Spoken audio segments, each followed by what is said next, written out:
Disable হওয়া অ্যাপসকে কিভাবে enable করবেন।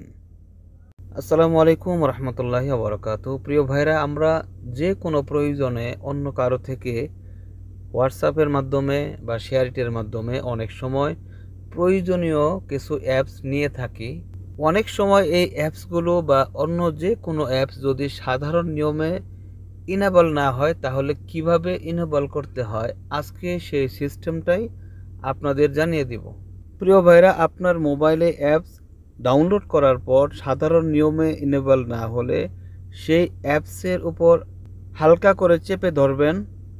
উপরে লেখা আসছে পুশ অ্যাপ, নিচে লেখা আছে অ্যাপ ইনফো। আপনারা নিচের লেখাটাই ক্লিক করবেন।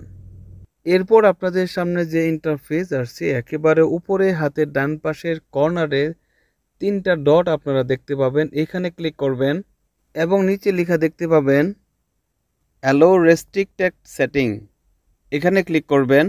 আপনার মোবাইলটা যদি সিকিউরিটি কোড দিয়ে লক করা থাকে তাহলে লগ ইন করে নেবেন।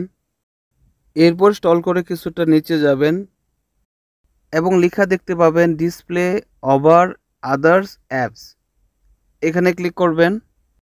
এরপর আপনাদের সামনে যে ইন্টারফেস আসছে, এখানে মাঝামাঝি লেখা আছে allow display over other apps, এখানে একটা বটন আছে, এই বটনটা অফ করা আছে, এই বটনটা ডান দিকে টান দিয়ে আপনারা অন করে দিবেন, তাহলে আপনার ডিসেবল অ্যাপসটি এনাবল হয়ে যাবে।